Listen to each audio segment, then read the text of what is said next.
This call is now being recorded. Start করতে পারেন।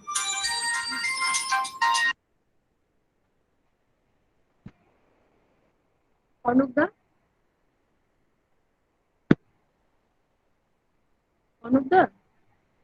হ্যাঁ, হ্যালো। হ্যাঁ, স্টার্ট করুন। হ্যাঁ। Welcome everybody. I am Dr. Arnab Kumar Banerjee, Assistant Professor and Head Department of Journalism and Mass Communication, Vijaygarh Jyotish College. I would like to welcome everybody. I would like to specially welcome today's speaker, Dr. Enakshi from USA. Today's topic, Indian mass media with special reference to new media. Good morning, madam. According to US time, I would like to welcome our principal, madam. Good evening, madam. Dr. Rajoshi Niyogi. Now, I would like to request our coordinator and our moderator, Dr. Polaspriya Haldar, Assistant Professor, Department of Economics, and the member of the organizing committee, to moderate the program. Over to Polaspriya. Thank you, Arnabda. A very warm welcome to all of you. And today's topic, I again repeat, Indian mass media with special reference to new media. And today's speaker, we have with us Dr. Enakshi. Before we move on to the introduction of our speaker, we also have with us our respected principal, Madam of Vijaygarh Jyotish College. Therefore, I request Madam to kindly deliver the welcome address and start the session. Madam, please. Good evening. Hello. Good evening. Yes, ma'am. Yes, madam. On behalf, I myself, Dr. Rajoshi Niyogi, on behalf of Vijaygarh Jyotish College, I am very happy to welcome Dr. Enakshi from USA. Welcome, Dr. Roy. And though virtually, I would like to welcome to our institution. And as usual, I have a request to you, if everything will be over, if we come back to our normal position, I don't know whether it is possible or not. If possible, please come to our institution or visit our institution. We'll be very happy to get you. And actually, I think our life has two parts now. All of us. That is a pre-COVID part and the post-COVID part. The pre-COVID part ended in the month of March.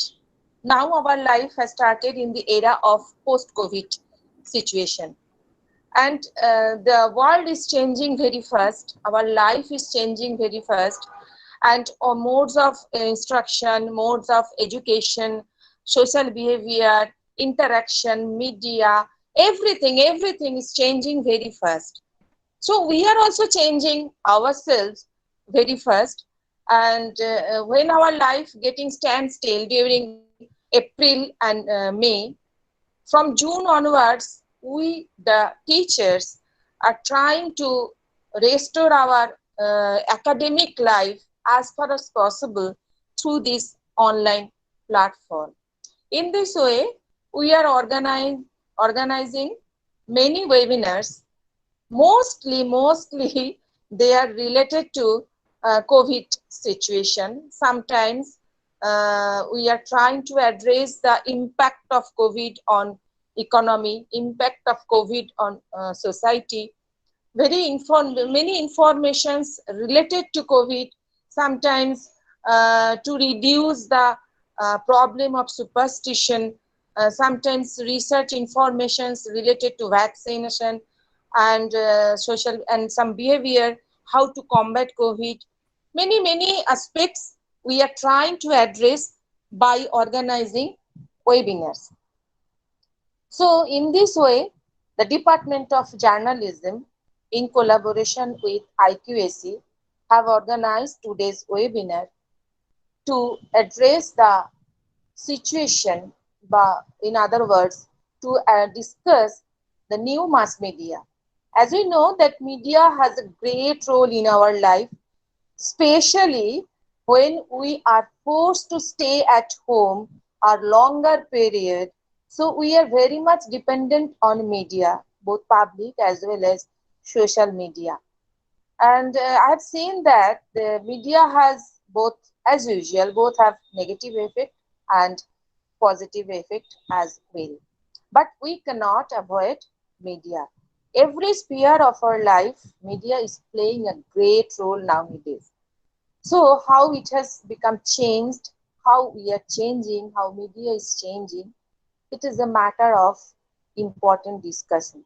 So I hope that this session will be very, very informative, useful, and I hope that we will enjoy your session.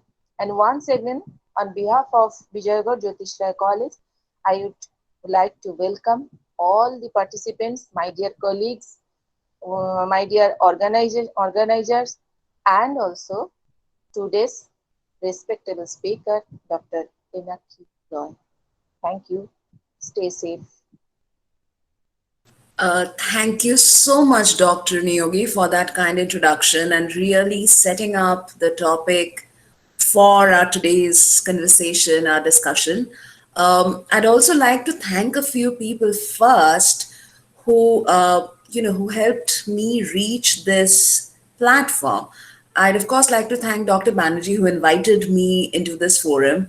I want to thank Dr. Moushami Bhattacharya from Vishwabharati University, who is really one of my mentors, a connection to India.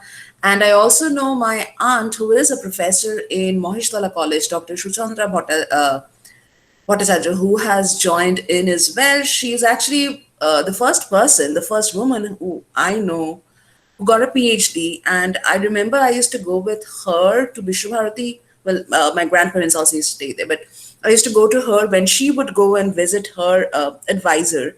And probably somewhere I did absorb academia from her. So I do know she's on this call, and I wanted to also thank her for being such a wonderful role model.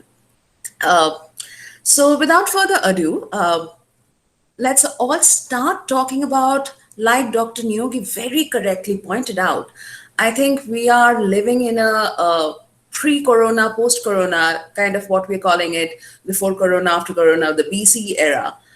And India, while it was a very fertile ground for information technology, communication, mass communication, even before coronavirus set in, really took on in a different manner after coronavirus, thanks to the influx of the multiple information technology services that we have right now.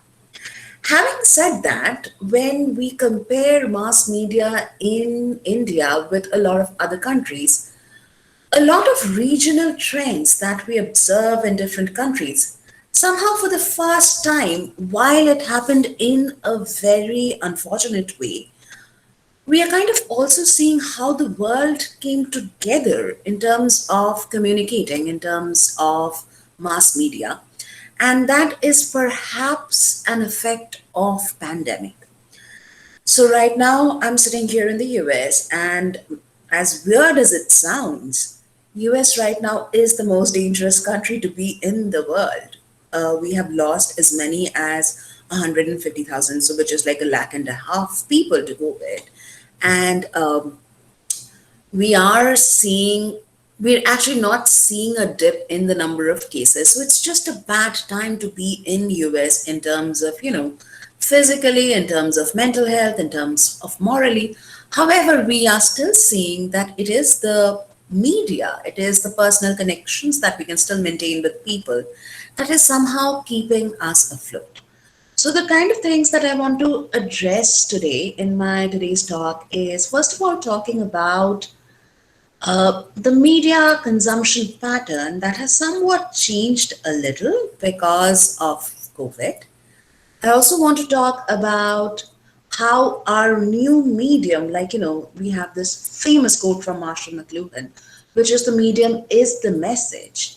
And somehow right now the medium is things like instant messaging services like WhatsApp and Zoom and Google Meet. So all of these have become a part of our everyday life, a part of our everyday vocabulary, and very much this is the message. And of course, I'm also going to talk about the amount of misinformation that went around when it came to the pandemic. How even, of course, we also got some right information which helped us also prepare, but really the explosion of misinformation, false news that happened. So I'm really going to focus on these three things. So when we're talking about the medium becoming the message, I think overnight or within a span of a week, we noticed something that is equivalent of a paradigm shift when it comes to communication. From whatever face-to-face interactions we had, we were suddenly, I'm sorry, the screen suddenly just became different.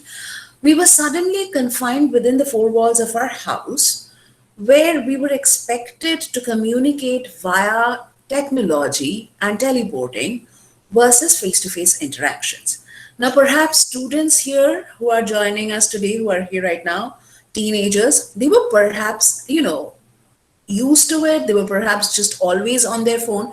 But those of us who were slightly older, for us, it was different. Suddenly, from going and teaching in a classroom, I'm sure all the professors here also had a similar experience. We were asked to move our classes online. We were expected not to go into grocery shops, but instead order our groceries online. We were not even expected, unless we were in a real critical emergency situation, we were not even expected to go into a hospital, but we were hoping that we would be able to, chat with our doctors on a video where they'd be able to diagnose us and tell us what is wrong with us. So all our interactions started being moderated by a screen, and weirdly enough, within a span of a week, we all got used to it, or maybe 10 days. From my father, who, goes for bicycling every morning, where he'd pick up all the essential things that we need for our house every day. He started ordering his medicines online. They got a grocer to come and give in the groceries online. They have also started a food delivery who would come and just drop off the food at their doorstep so that they, being older people, do not need to get out of the house. So within a week, within 10 days, we noticed this big paradigm shift around us where we adapted very quickly into an online virtual environment. Like Dr. Niyogi said, she'd love me to come to Vijaygarh College, which is actually very possible considering my parents live in Tollygunj. We don't know when that is going to happen, if that is going to happen, and what is the reality right now when we are trying to meet somebody.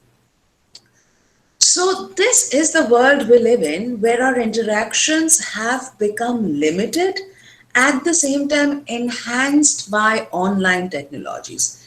Limited because, of course, we do not get the warmth of a person. We do not get, their personal presence when we are trying to talk to them. However, we also know somehow we are accessible in a way that we never were earlier. I can video call a friend right now, and I know they're going to take my call because we are all in this connected world. So somehow we are caught in a web where we are being connected, at the same time we are becoming physically distant for our own survival. And that is the big paradigm shift that we are looking in terms of communication. Earlier, if you would tell us that, we have to think about how we're going to, and several years back, when internet was first the new thing, there was this slogan where a group of people were trying to popularize Durga Puja online. And they had this slogan which was, Hete noy nete thakur dekhun. And we all laughed about it because, that was an unheard of thing. Why wouldn't you go pandal hopping in Kolkata? But somehow this year, I think we're already making plans of how do we move Durga Puja online. Do we broadcast the Puruth doing the Anjali? Do we have slots? Do we minimize our pandals? Do we have Wi-Fi enabled pandals? What are we doing? So when we are looking even at our daily practices and even things like Durga Puja, which is sacrosanct to whoever has grown up in Kolkata, we are seeing that we are adapting to a new world and we're adapting to a new reality. So that is one big aspect of COVID that we are noticing. The second thing, I'm sorry, I just had to adjust the light because I think it's going to start raining here. So I hope this is better. The second thing that I wanted to talk about is this medium becoming the message. So when Marshall McLuhan talked about medium becoming the message, what he really meant was depending on the delivery of the message, we change the way we write something. Good example of this would be telegram. So earlier when we would have a telegram, we know you'd only get it first of all when there's an emergency. And then the structure of the telegram, the Morse code through which we were sending telegrams, meant that we would physically separate each word with a period. So a telegram would read something like mother period sick period comes period home. So like mother sick come home, that would be the message. Now, because we are looking at the new medium, which at this point is this, 4x2 screen that we all have, we are also limiting our conversations to this particular screen. So I will be trying to deliver my messages in a way that it fits that 4x2 screen. So accordingly, newspapers are changing their modes of delivery. News channels, in addition to having, a typical 30-minute newscast that would happen on the top of the hour, we are also providing our services on other platforms like WhatsApp, TikTok, Instagram, so that we know people who are accessing us through these medium can also look at us. So very quickly again, we have moved to the medium of the mobile phone when it comes to crafting, to catering our messages. Good example of how medium is becoming the message would be contact tracing apps that we are being encouraged to download on our phones. So the other day, my father again, who was in Calcutta, was telling me that he had gone to one of the local banks and they asked him first if he had a certain app on his phone. And he was like, what is this app for? So basically, this is a contact tracing app which is going to tell you if somebody in the bank has COVID or were COVID positive or not. So that is kind of how we are adapting and co-opting newer technologies in our life.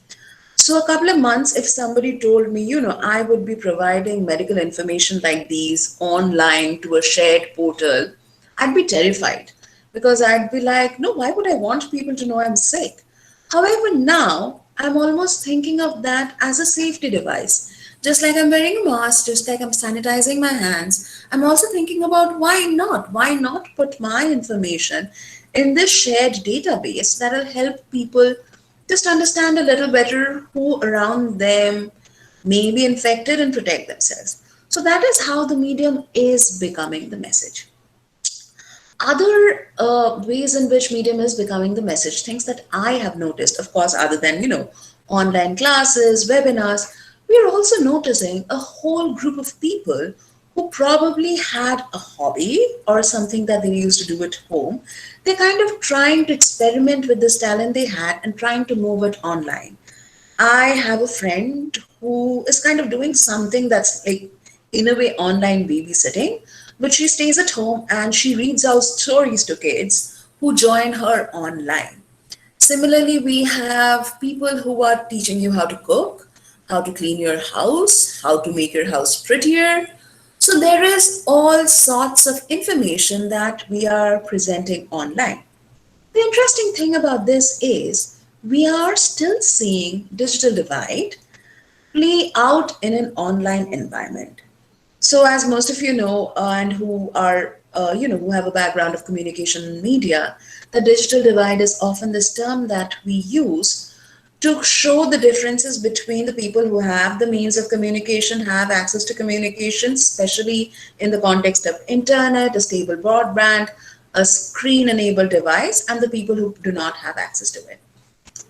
So the way now digital divide is playing up in communication context is, first of all, if you have a better broadband connection, if you have a better device, if you have space in your house, things like online schooling, online college is becoming much more easier for you.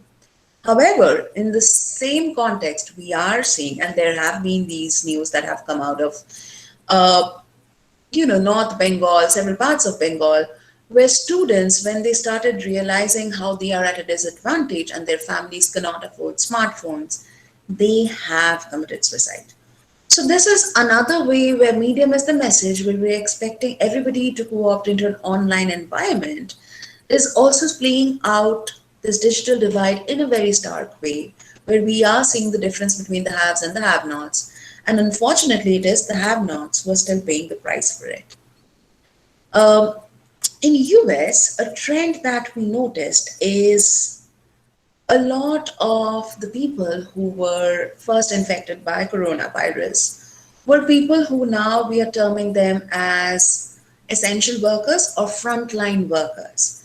So these are people who work in your grocery stores, who work with the delivery services, who drive these big trucks which deliver, the Amazon trucks which deliver goods to your houses. So we started seeing that these were the frontline workers who were first getting infected. And we also started noticing a racial divide when it comes to these workers. So these are typically your daily wage workers who come from minority backgrounds, Hispanic backgrounds, were African Americans who did not option to sit it out at home. And so these were the people who were first coming into the front line when it came to the infection. And again, that whole disparity between the haves and the haves now, the digital divide, again played out in a real world scenario. So I was looking at this cartoon a couple of days back, which kind of is very true when it comes to this whole media environment and the situation in India right now. It was this image of a high rise, and on the top floor of the high rise was this guy who was playing his violin. On the second floor was this person who was taking a selfie. On the ground floor, there were still people who could, watch TV. But then at the bottom of this kind of pyramid were these people who were the delivery guys, the Swiggy guys, who were just trying to make a living. So the divide has become very stark in a post-COVID and a pre-COVID era.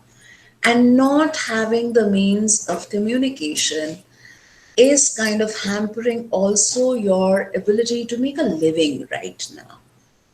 So at this point, I'd just like to take a few minutes and just invite comments from people who have joined in, and you can either type it or just unmute yourself. So how are you using technology? How are you using media at this point? And we can take the conversation forward from there to see, where do you fall in the spectrum of the haves or the have-nots when it comes to your own media consumption? So if anybody would like to type, please feel free to do that. Or you could just unmute yourself and tell me about your own media consumption and how it has changed because of COVID. Tonusri, I just had a chat from her. Tonusri is talking about how a street of people, exactly, they have to choose between their livelihood and staying safe. And honestly, this has nothing to do with age, but more to do with the means that you have to keep yourself safe. Anybody else? How are you using media? Like, other than, I can see this itself is a new thing, where perhaps every few days you have a college which is organizing a webinar, which is again also making us very connected. But in your personal life, has any of your own media usage changed? Joined WhatsApp group, okay. And so Amrita, have you joined newer WhatsApp groups after COVID?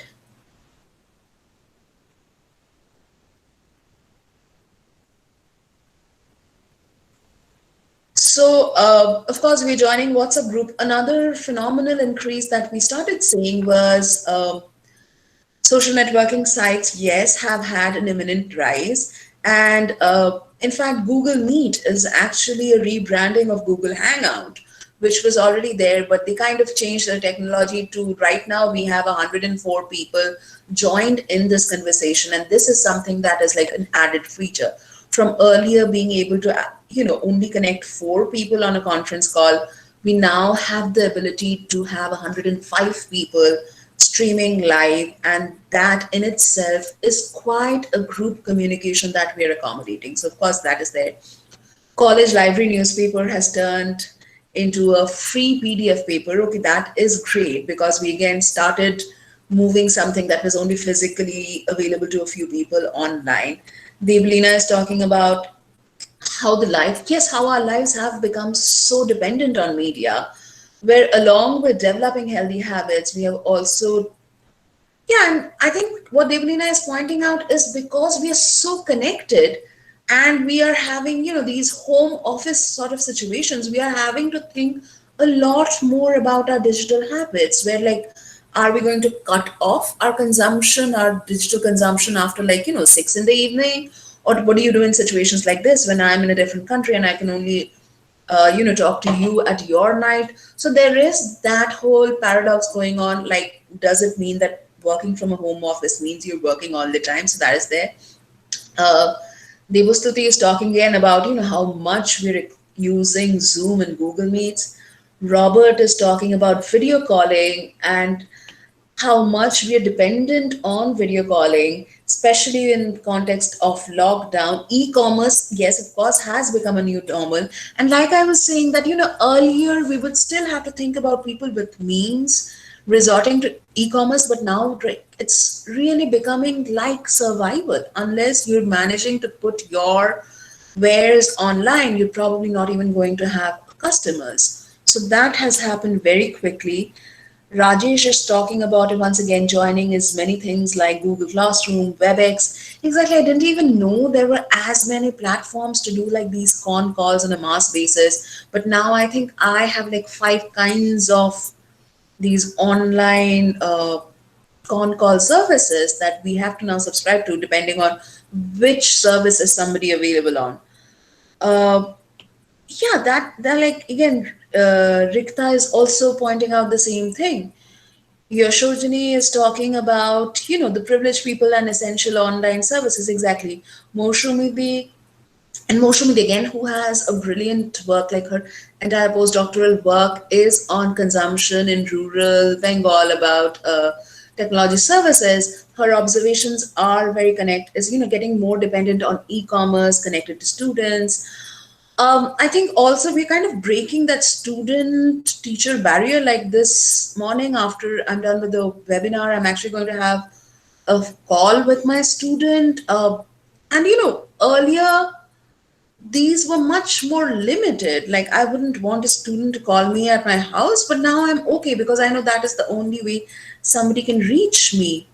And I would come back to this, Rahul, where we're talking about, like, is this a change for the good? And that's kind of what I have as my next point, a kind of where I want to go to, like the good, bad, and the ugly. So I will be talking a lot more about now the uglier side of this e-commerce, things that's just happening online, and what might be things that we'd be paying a price for, because we're also adjusting very quickly to this online environment.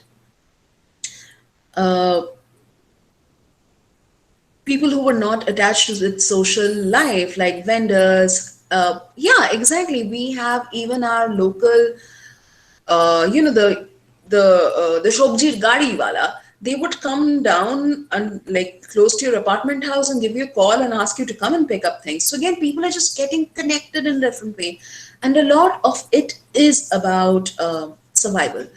So now I will focus on, what we were talking about in terms of what Rahul mentioned. Is this for good, or is this something that will have a price, and what is the price that we're going to pay? So for me, who is a teacher, and I think this is true for a lot of the professors who are joined in right now, a big concern for me right now is how much are my students getting out of this? Am I being able to convey my message? via an online medium, or is it something like, I'm talking to these tiny black boxes on the screen and I do not know who is receiving? So I think the big concern right now is, will we ever see college and schools go back to situations that they were in earlier?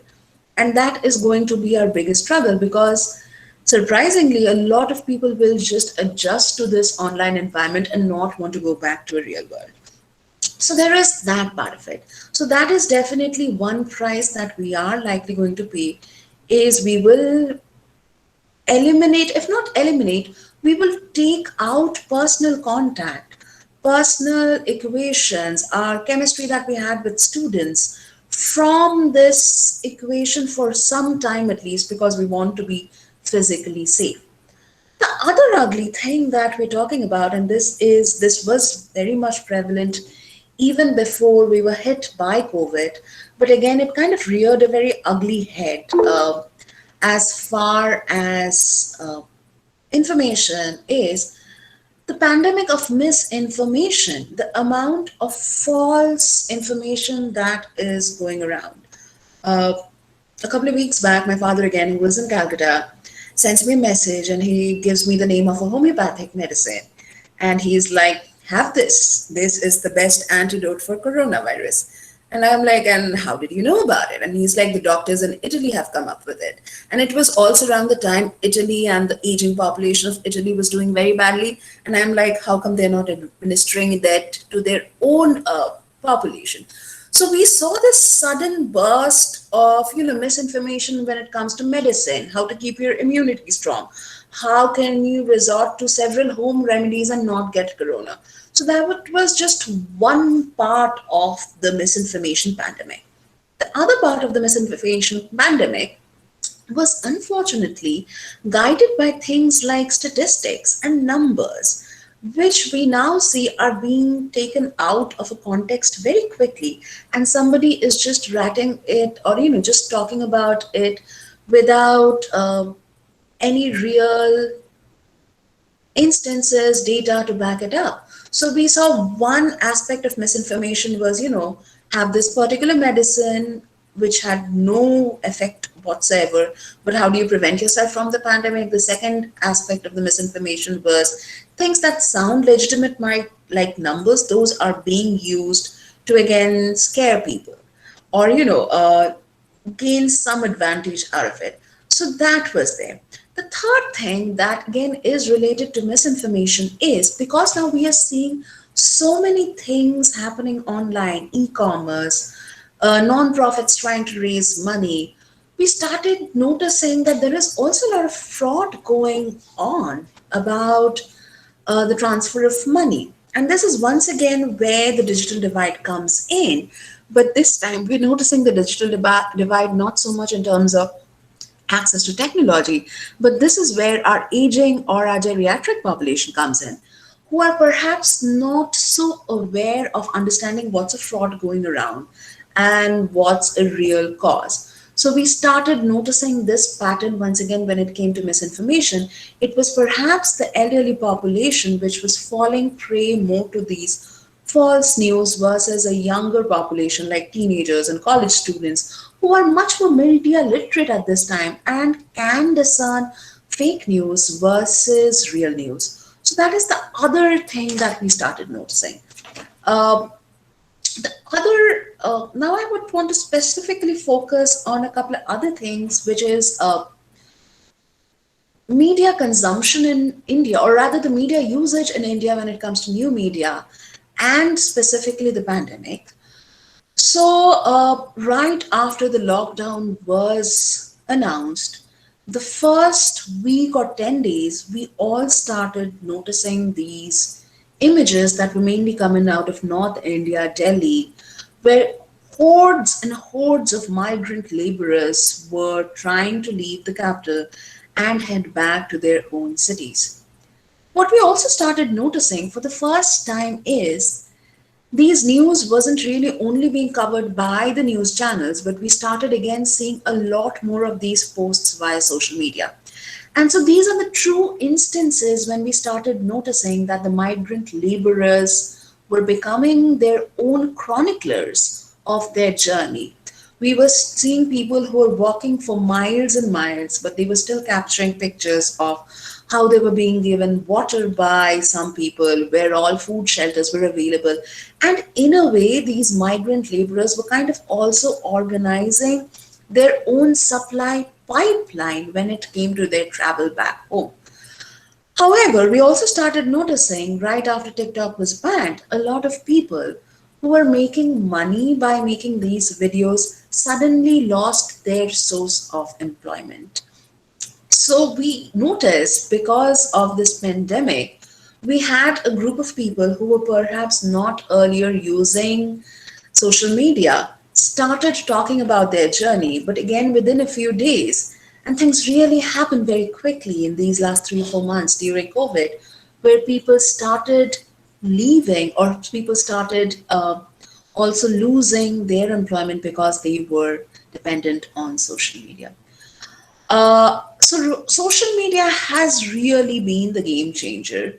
And we realize that while a lot of the information that we're providing, and even if we are providing it voluntarily, is being used by these behemoths like Facebook and TikTok, we really at this point also have given up our control when it comes to trying to control our communication, our information, because we also have a certain hopelessness when it comes to what are we going to do. And that is why we are trying to look for these connections, and social media is becoming this connection that we are maintaining with the world. So, in this context, again, another trend that we start noticing is how words are being coined very quickly around this pandemic. So there's these two words that came up in connection to our media usage. Is one is called pandemic positivity, and the second one is called pandemic fatigue. So pandemic positivity is kind of relating to, when we are putting up pictures of our cooking, what we're doing at home, group gatherings, group game nights, family game nights. So when we're doing all these things to stay connected and stay positive, so we are talking about that thing, and that is pandemic positivity. On the other side is, and this is again something that is exaggerated by social media, is while we are looking at this one group of people who are happy, posting their happy selves online, we're having this other group who, by seeing these images, are constantly comparing their own lives to the lives that they're seeing online. And this is kind of what is leading them to pandemic fatigue and probably questioning their own life. This is something that we're also connecting with mental health or our dissatisfaction with our mental health at this time. This constant comparison that we are doing with people. Excuse me. So that once again, because we are spending an awful lot of time in front of our screens, we are not being able to go out, we are not being able to get the right kind of exercise we need. Maybe our diet is becoming limited because of the limited availability of things around us. All of this is also taking a toll on our mental health, which is then being, over exaggerated by these happy family enjoyment pics that we are seeing of our friends online. So that is also kind of the fatigue that we're talking about, is offset or rather onset by this pandemic positivity that we are looking or that we're finding in a lot of people. So those are mainly some of the things that I wanted to talk about. I'll once again go back to some of the comments we have and take this discussion forward. What role will critical thinking play to unlearn the habits getting used? Actually, that's a great question, Deblina, and I'm making a note of it. And I mean, this would be also a great place to initiate a discussion when it comes to taking this discussion forward.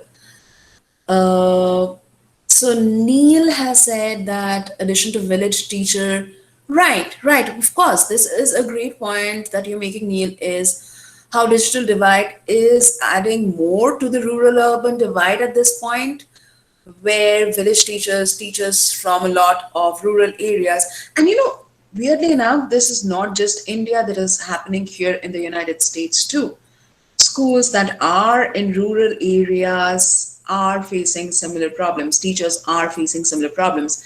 And in US, in a lot of places, including Georgia, Kentucky, students are going back to the classroom from this week in person. So that is a big scare that we have.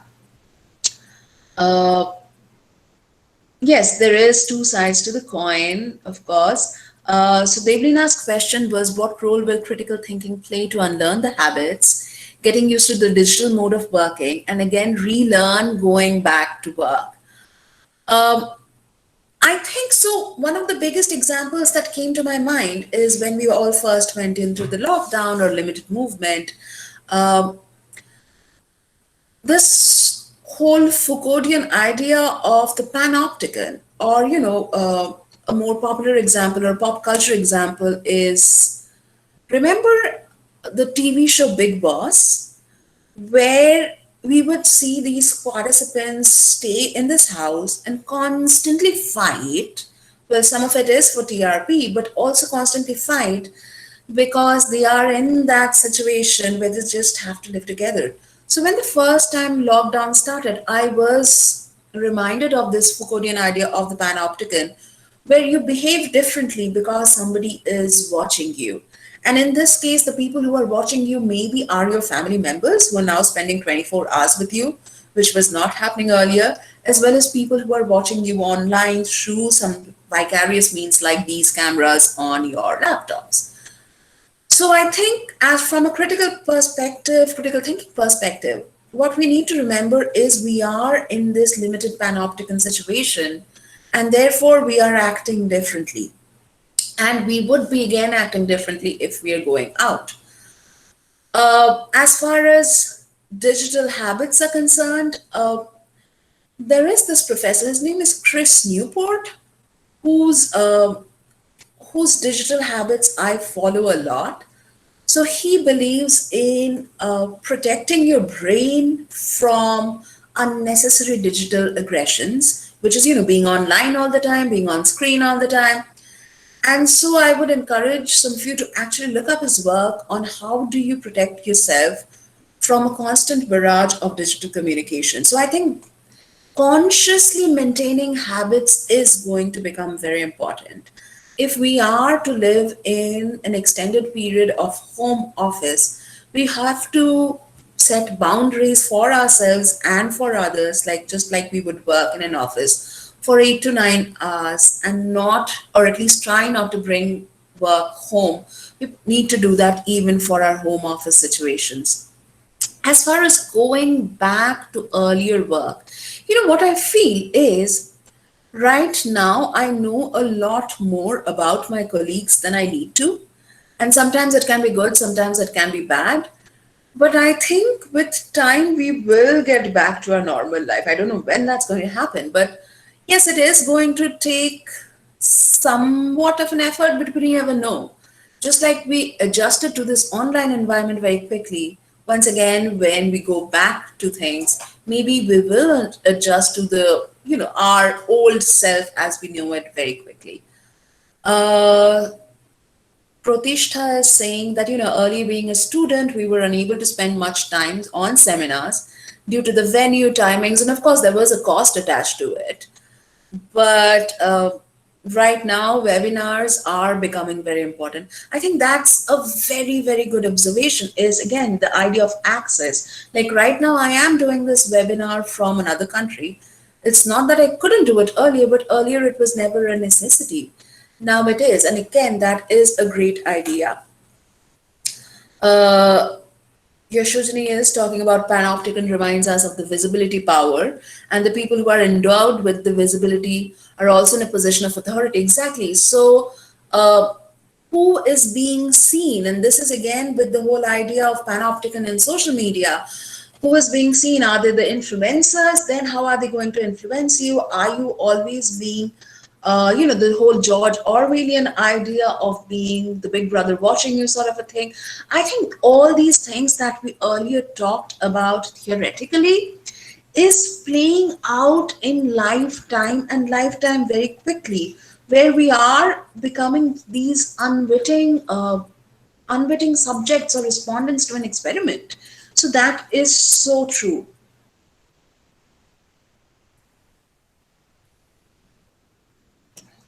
I have this question from Oprotim. Do you agree that social media is helping up with the flare of the infodemic? Oh, yes, definitely. Social media, when we are not verifying the information that we are getting, we are all becoming participants in an infodemic, which we have no control over. This is something that I was noticing, and I was having this conversation with a friend yesterday that when I was watching TV, right now, all fast food brands in US, like Domino's, McDonald's, Subway, they have all ads for how they are going to provide you with a contactless delivery or a footpath side pickup where they're going to come and leave the food and you can pick it up. And while it did not take a very long time to have this whole new range of ads, I still haven't seen a single public service announcement here in the US which is telling us how to wear a mask correctly or even the necessity of wearing a mask. Even now in US, most states do not have a clear understanding of when are we supposed to wear a mask. Is it compulsory? Is it not compulsory? Only from this week, airlines in US have made it compulsory for customers to put on a mask. So while we have all these commercials that are just trying to sell things like pizza and sandwiches have come up with their own category of advertising catering to coronavirus, the real public service, public health announcements are not coming through. And I think that is a big failure of social media, politicians, where we are not taking a responsibility in terms of a public health crisis. So that has definitely happened. It's becoming an obesity, always using our devices. And again, health is once again a big concern, not just pandemic, like not just the flu related health, but also like our physical health. Our activities have been cut down. And again, there is not a very clear mandate on should you be wearing mask when you're exercising, if you can exercise outside, or even what are things that you can do. However, I was also having a word with a friend who was a yoga instructor, and she has moved her yoga classes online. And I'm like, how do you do that? Like, I quite don't trust it, because what if I just, do something wrong in terms of posture? But again, people are adjusting very quickly to even things like online yoga classes, online meditation classes. So again, therefore, I will go back to the first three big trends that I wanted to talk about. And I think we have covered all through your comments. One is the pandemic of misinformation that is being spread. And while we have a lot of information, we perhaps do not have relevant information for things like hygiene and what to do and how do you get help. I have, of course, though, seen through social media a lot of people have also organized blood donation, plasma donation for patients. And there is therefore these two things that's kind of happening hand in hand.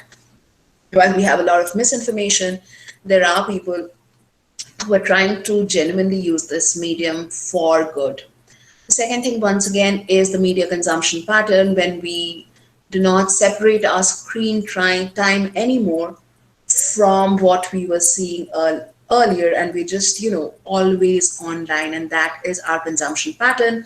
However, within this consumption pattern, we are once again noticing these strong trends in terms of digital divide, the rural-urban divide, the technology divide in terms of access to technology, and of course an age divide that we're also seeing, where people are being left out if they do not know how to use these apps correctly.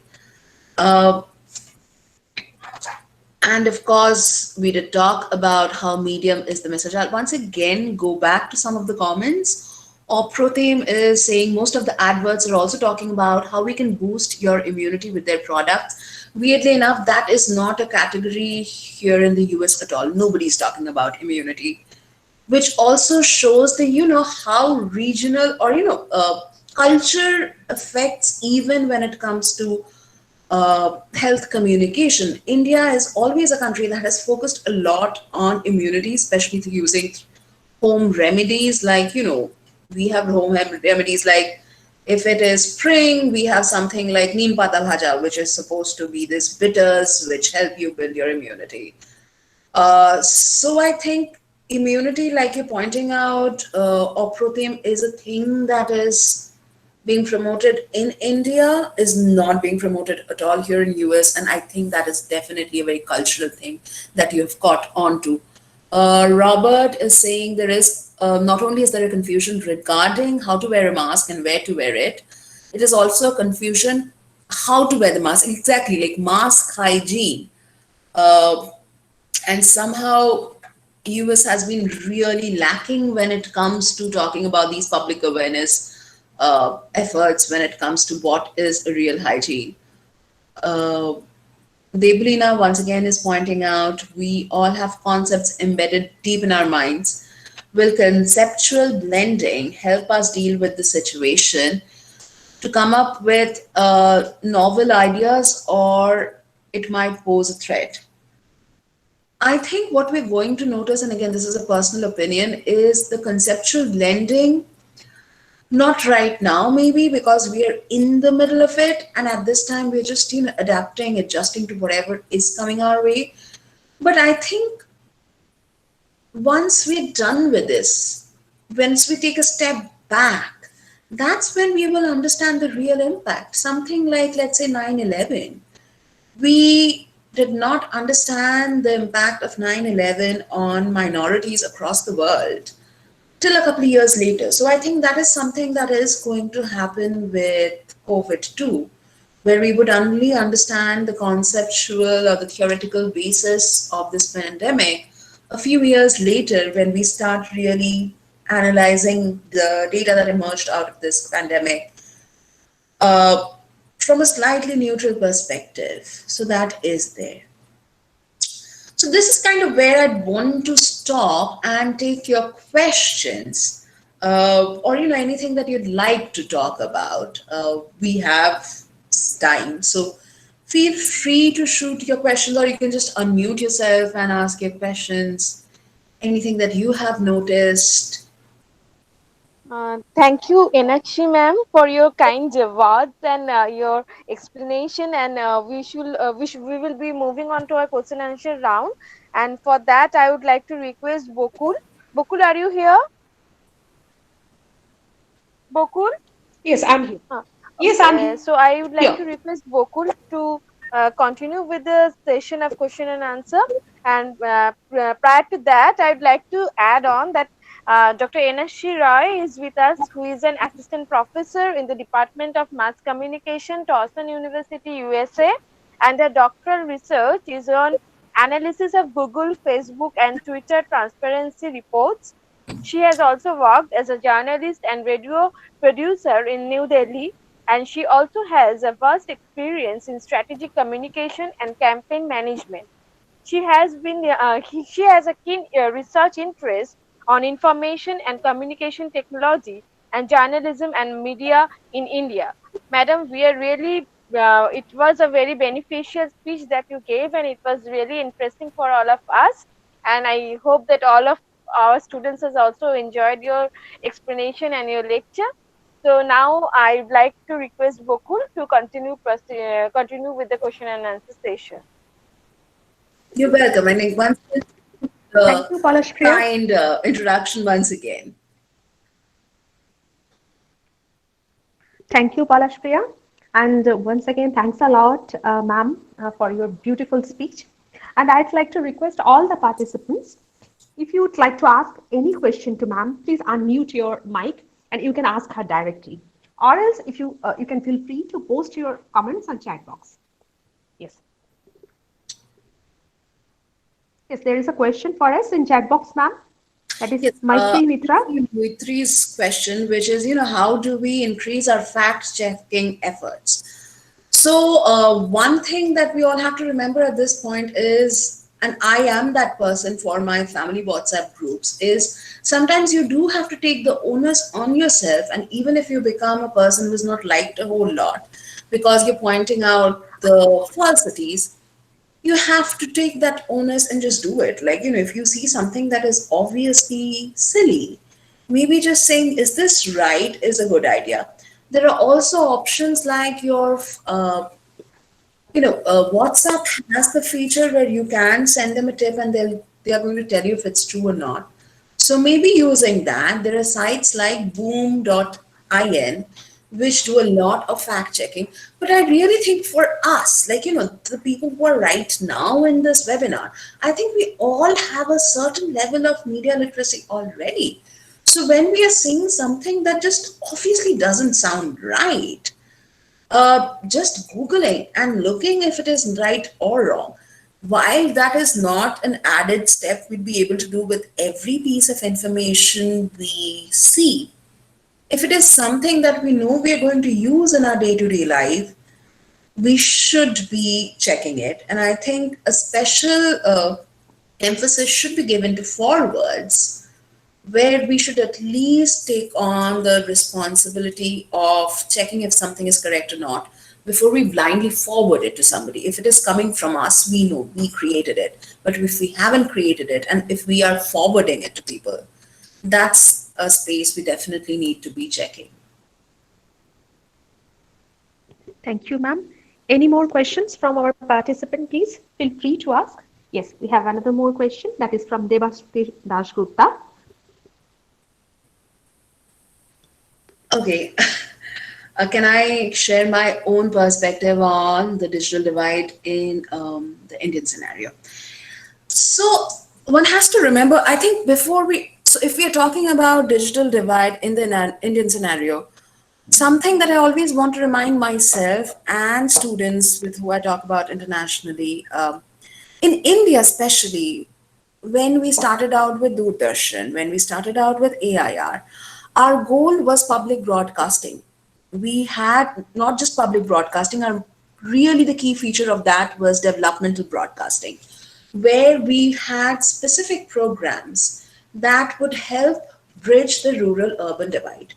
I don't know how many of you remember, and students I'm sure do not remember, but earlier, as far as the DD Bangla channel is concerned, just before news, from let's say from 6:30 to 7, we would have these shows called Polli Kotha, which was the idea is talking about agriculture, where farmers who probably do not have access to experts could look at these shows and increase their own yield.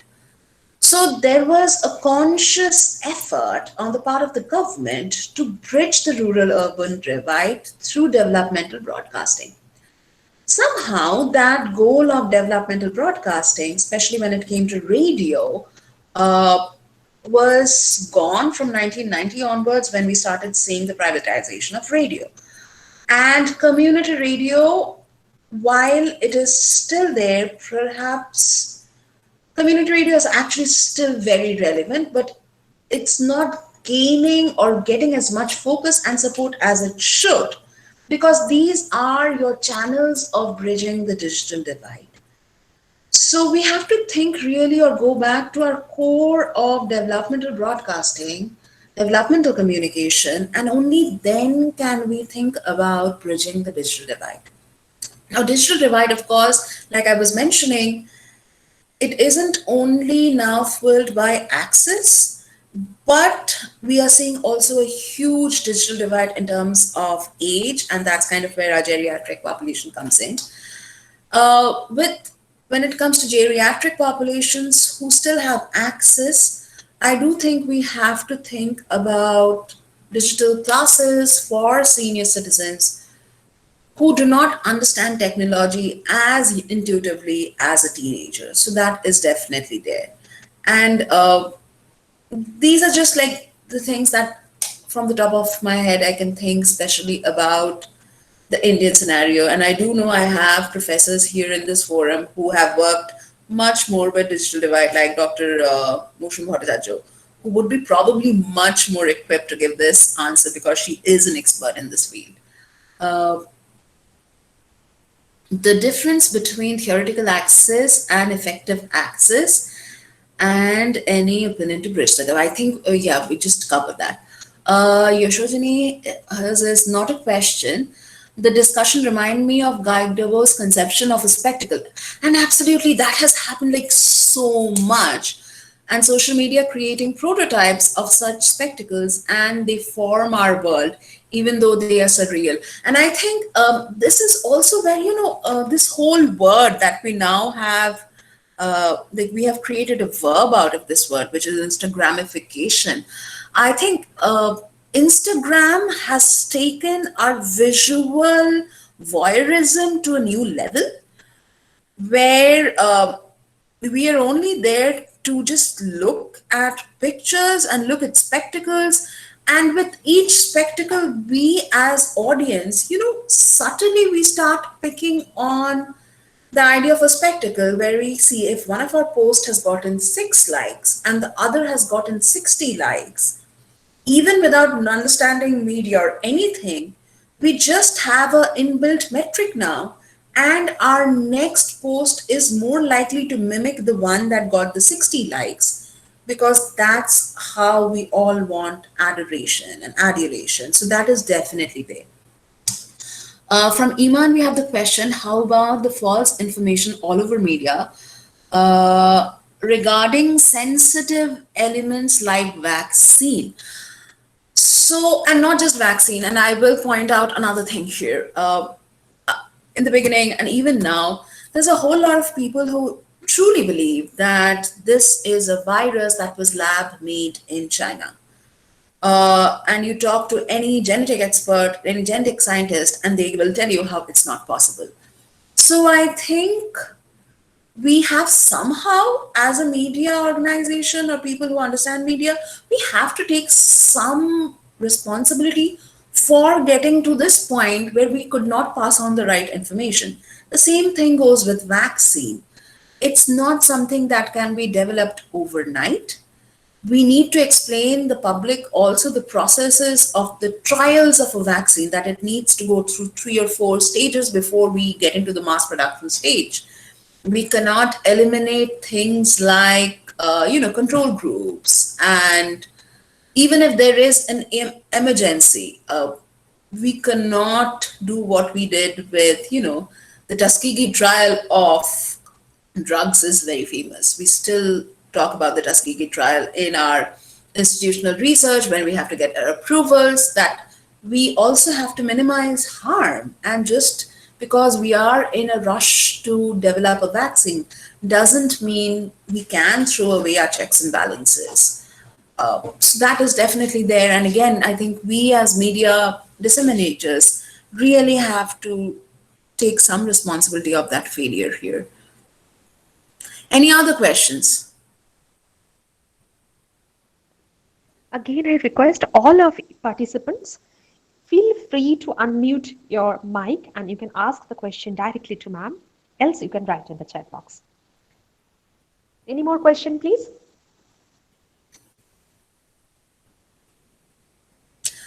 So since somebody mentioned, what do you guys think about webinars? Like, is it, because I believe a lot more of these are happening in Calcutta through, organized efforts of professors who have really taken this on themselves to provide supplemental information to their students. Is this something that is becoming useful? Or is it something that is, you have to do it? So what do you guys feel about it?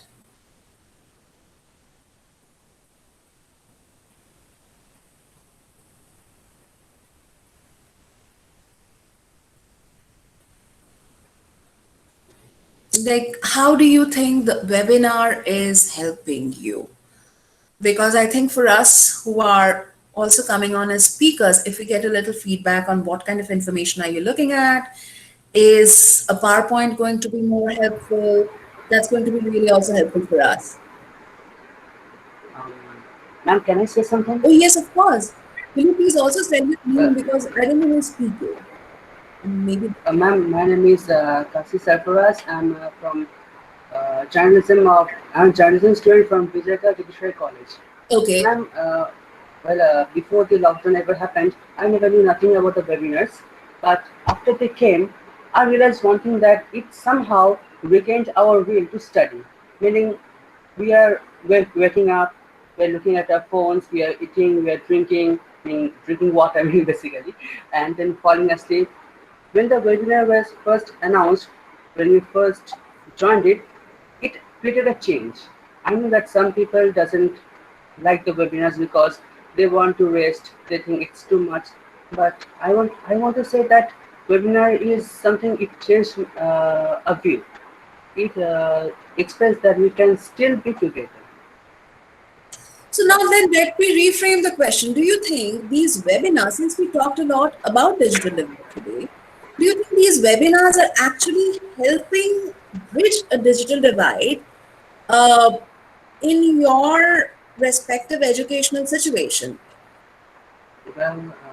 Yes, it is creating a divide because webinars are only possible if you have the perfect instruments, for example, a device and the internet connection. Now, I have friends who are saying that, oh, my phone broke down, I cannot join the classes. And in such a situation, nothing can be mended. So, I'm saying that it is creating a barrier, but as Darwin said, survival of the fittest, we can't argue with that. True, true. So we are seeing, the good and the bad, like the two sides of a webinar, like you just pointed. We need Uh, to balance it. Neelanjan, please go ahead. You had something to say. Can you hear me, ma'am? Yes, I can hear you. Sorry, I don't want to. It's so much personal feelings I'm sharing. That last 1 month, I'm seeing that most of the webinars are so much informative, and in the college session, it was the ma'am or teacher. She was directly interacting with us. It was more entertaining also. But in the most cases, we have to hear your continuous voice, or in some cases, some written text along with. But when we are developing so much, so why we're not taking help of some uh, videos, some graphics, some illustrations? So lack of it in the presentation and the webinars. I'm observing it from my. That's a really useful feedback, Neelanjan, because if I do such webinars in future, yeah, I think that would be a great thing to have as a reckoner too, where at least I have something as a visual aid because I like uh, Sarfraz pointed out, maybe a lot of people will not be able to stay through the entire 1 hour because data is expensive, internet can be glitchy, and that is a good thing to know that there is that concern as well. Yeah, and actually, I also want to say something regarding this. Hello, am I Yes, audible? you are Debolina? Hello, Yes, who is this? this is Monsoon Bhattacharya. Hello, Okay, go ahead. yeah. Motion let us. Okay. Hello, am I audible? Ma'am, can you please be a little Yes, bit yes, louder? you. It's very feeble from our side. Am I audible now? Yes, you are. Yeah. Thing is that as you are discussing, there are two things.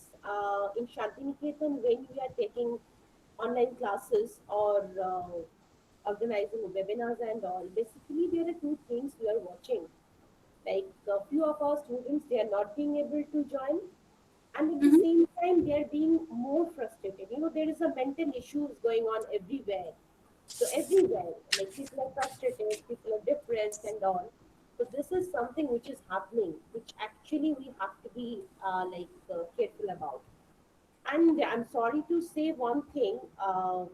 It's a kind of competition is also which I'm noticing as a like communication researcher. Like this webinar is going on here, so maybe something should be organized there. And few researchers, few youngsters, students, they are getting confused also.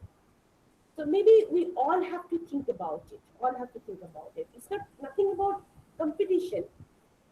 And the good thing is that, like, the way many of us we are listening to you, like Enakshi from USA, you are talking to us.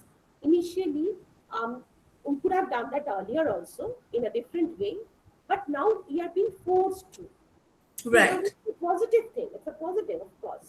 But Like they say, necessity is the mother of invention. yeah, digital partition and the kind of mental stress. So I think Mhm. this is something which we are experiencing every day with our this thing. So I just wanted to share this with everyone. Thank That's you. a very important observation, is like the frustration that you just mentioned. While we have access, and as professors you're trying to provide access, that in itself can create a certain frustration among students who are not being able to join in, once again just exaggerating the difference between the haves and the have-nots. And like you said, we have been forced to do it, not that. Yeah. Other questions?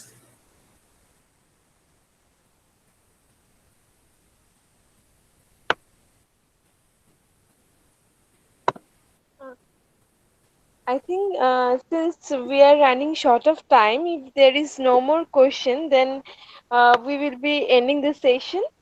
And it was really a very wonderful experience that we all had having Dr. Enakshi Roy with us.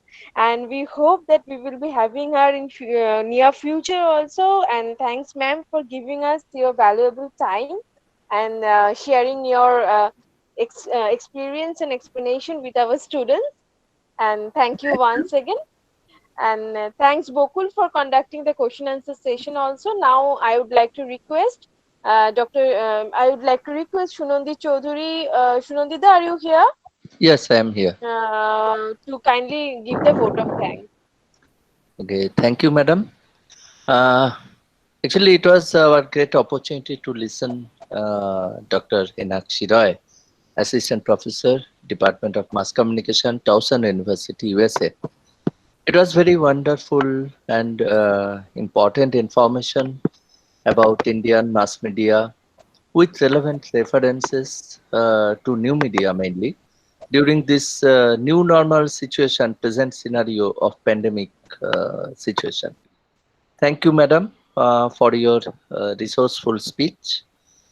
I would like to thank IQAC of Vijaygarh Jyotish College for their collaborative help, and we, the Department of Journalism and Mass Communication of Vijaygarh College, would like to thank cordially our principal, madam, Dr. Rajeshri Niyogi, for her continuous support, which motivates us to organize such webinars. We would like to thank our participants, students, faculties from different colleges, without whom the webinar can't be successful. And we also thank the hands behind the technical group who, with their continuous effort, are making the webinar flawless. And finally, I just want to thank our this new media platform via Google Meet for making the webinar successful. And now over to our moderator to declare closing of the webinar. And Thank the last but not the least, candidates, all please join the WhatsApp group. The link has been shared by us in the comment section. And for any further information and notification regarding the future webinars, it will be given there. And today's feedback link will also be given in the WhatsApp group. So before leaving, kindly join the WhatsApp group. The link is given in the comment section. And thank you, madam, once again. And hereby we end the session. Thank you. Yes, it was my pleasure. Once again, thank you so much for having me. Thank you. Thank you, madam. You're welcome. Bye. Bye. Good night. Good day. One of the, so we stop recording. হ্যাঁ recording stop করে দাও